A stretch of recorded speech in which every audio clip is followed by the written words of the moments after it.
everyone. Nah, dalam video ini kami akan membahas mengenai teori perkembangan karir Donald E. Super.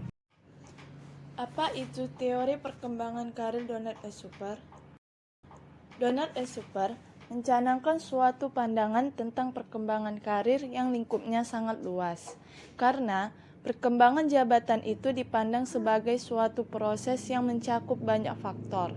Faktor tersebut sebagian terdapat pada individu sendiri dan untuk sebagian terdapat dalam lingkungan hidupnya yang semuanya berinteraksi satu sama lain dan bersama-sama membentuk proses perkembangan karir seseorang. Tugas-tugas individu dalam perkembangan karir. Tugas-tugas perkembangan karirnya yaitu: pertama, perencanaan garis besar masa depan atau crystallization. Ini antara usia 14 sampai 18 tahun. Yang kedua, penentuan atau specification. Ini antara usia 18 sampai 24 tahun. Yang ketiga, pemantapan atau establishment. Ini antara usia 24 sampai 35 tahun. Dan yang terakhir, keempat, pengakaran atau consolidation. Individu berkisar antara usia sesudah 35 tahun sampai individu tersebut memasuki masa pensiunnya. Selanjutnya ada tahapan perkembangan teori pemilihan karir atau E-Super. Tahap pertumbuhan, baru lahir sampai usia 14 atau 15 tahun, ditandai oleh perkembangan kecakapan, sikap, minat, dan kebutuhan yang berhubungan dengan struktur konsep diri atau sub-konsep struktur. Yang kedua, tahap eksplorasi atau exploration. Dari umur 15 sampai 24 tahun ditandai oleh suatu fase tentatif, di mana individu mempersempit pilihannya tetapi bukan pilihan final. Yang ketiga, tahap pemantapan atau establishment. Dari umur 25 sampai 44 tahun ditandai oleh percobaan dan stabilisasi melalui pengalaman kerja. Yang keempat, tahap pembinaan maintenance. Dari umur 45 sampai 64 tahun ditandai oleh proses penyesuaian yang berkesinambungan untuk meningkatkan posisi pekerjaan dan situasi pekerjaan. Dan yang terakhir itu ada tahap kemunduran atau decline.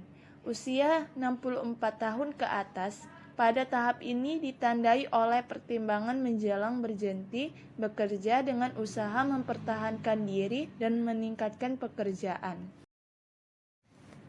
Kelebihan dan kelemahan teori Donald Super.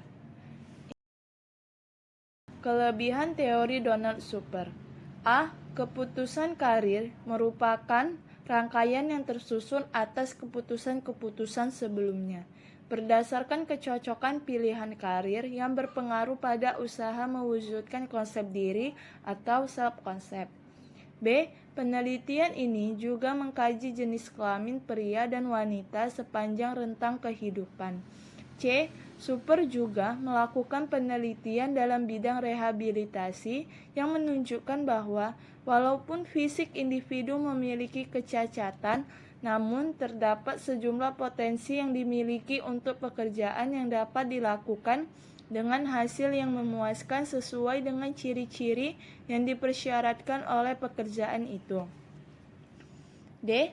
Perkembangan jabatan dipandang sebagai suatu proses yang mencakup banyak faktor, antara lain faktor diri individu, lingkungan yang berinteraksi satu sama lain, dan bersama-sama membentuk proses perkembangan karir seseorang. Terakhir, pandangan Super memiliki beberapa implikasi bagi pendidikan karir dan konseling karir tentang gambaran diri dan kematangan vokasional yang menjadi pegangan bagi seorang pendidik bila merancang program pendidikan karir dan bimbingan karir. Adapun kelemahan dari teori ini, kajian self-konsep lebih banyak ditekankan pada kepribadian antar individu yang menekankan pada kepuasan kerja dalam dunia kerja. Implikasi teori Super dalam konseling. Pertama, mengenal diri klien. Dengan menggali berbagai hal yang berkaitan dengan konsep diri klien, maka akan dapat dipahami dan dikenali tentang diri klien yang bersangkutan. Kedua, mengenal peluang kerja yang tersedia.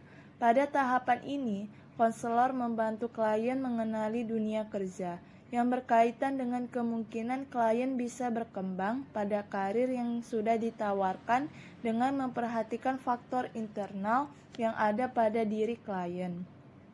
Ketiga, klien terlibat aktif dalam konseling.